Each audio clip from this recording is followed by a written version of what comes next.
आप सभी को मेरा नमस्कार। तो दोस्तों, आज मैं आपके लिए इस वीडियो में गणेश जी भगवान की कहानी लेकर आई हूँ। तो प्रेम से बोलिए गणेश जी भगवान की जय हो। जब भगवान विष्णु जी का विवाह माता लक्ष्मी जी के साथ तय हो गया और विवाह की तैयारियां शुरू हो गई, तब सभी देवताओं को निमंत्रण भेजा गया, लेकिन गणेश जी भगवान को विवाह का निमंत्रण नहीं भेजा गया। जब भगवान विष्णु जी की बारात जाने का समय हुआ, तब सभी देवी देवता शामिल हुए, लेकिन सभी ने देखा गणेश जी महाराज वहां उपस्थित नहीं है। सभी इस बात की चर्चा करने लगे, आखिर क्यों गणेश जी महाराज को न्योता नहीं दिया गया, या फिर गणेश जी महाराज स्वयं ही नहीं आए। सभी इस बात पर चकित रह गए। इसका कारण सभी ने भगवान विष्णु जी से पूछा। विष्णु भगवान जी ने कहा कि गणेश जी के पिता भोलेनाथ महादेव को न्योता भेजा गया है।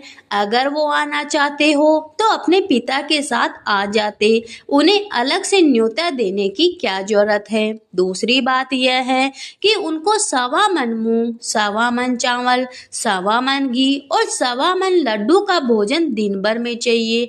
अगर वे नहीं आ रहे हैं तो ठीक ही है, दूसरे के यहाँ जाकर इतना सारा खाना अच्छा नहीं होता। सब इस बात कर ही रहे थे कि तब किसी ने कहा, अगर गणेश जी आ जाते हैं तो उन्हें द्वारपाल बनाकर बैठा देंगे। सबने कहा उनसे कि आप चूहे पर बैठकर धीरे धीरे चलोगे तो ऐसे में बहुत पीछे रह जाओगे, तो आप घर का ध्यान रख लीजिए द्वारपाल बनकर, तो बारात से बहुत पीछे रह जाओगे। इस पर भगवान विष्णु जी ने भी अपनी सहमति दे दी। इतने में गणेश जी महाराज भगवान विष्णु जी की बारात वाले स्थान पर पहुंच गए। सभी ने उन्हें समझाकर घर की रखवाली करने के लिए घर पर छोड़ दिया। बारात चल दी। अब नारद जी ने देखा कि घर के दरवाजे पर गणेश जी महाराज बैठे हुए हैं। नारद जी ने उनसे रुकने का कारण पूछा। गणेश जी महाराज ने कहा कि विष्णु भगवान ने मेरा बहुत अपमान किया है। नारद जी ने कहा, आप अपने मूषक सेना को आगे भेज दो, इससे वो रास्ता खोद देगी और उनके वाहन जमीन में दस जाएंगे। इसके बाद वो आपको सम्मान पूर्वक बुलाने के लिए विवश हो जाएंगे। गणेश जी महाराज ने अपनी सेना को आगे भेज दिया। मूषक सेना ने रास्ता खोद दिया।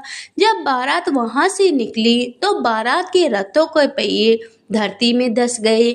उन्हें लाख कोशिश की, लेकिन पहिए नहीं निकल पाए।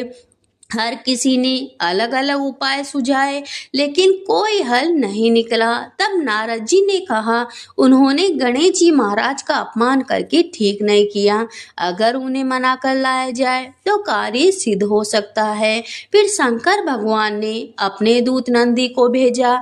नंदी गणेश जी महाराज को वहां ले आए। सभी ने गणेश जी महाराज का आदर सम्मान के साथ पूजा करी। उसके बाद रथ के पहिए बाहर निकल गए, लेकिन पहिए टूट चुके थे।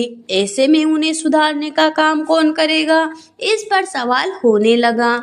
वहीं पास ही के खेत था, वहां पर काम कर रहे व्यक्ति ने मदद की और रथ का कार्य करने से पहले श्री गणेशाय नमः कहकर गणेश जी महाराज का वंदन किया। देखते ही देखते उसने रथ के पहियों को ठीक कर दिया।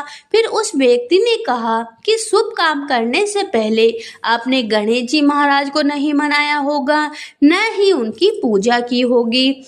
इसी के चलते आप पर संकट आया है। ऐसे में अब भगवान श्री गणेश जी भगवान का जय जयकारा बोलकर बारात को लेकर चले तो कोई संकट नहीं आएगा। गणेश जी का नाम लेकर बारात आगे चल दी। फिर भगवान विष्णु जी का विवाह माता लक्ष्मी जी के साथ संपन्न हुआ और सभी सकुशल घर लौट आए। तो प्रेम से बोलिए गणेश जी भगवान की जय हो, भगवान विष्णु जी की जय हो, माता लक्ष्मी जी की जय हो।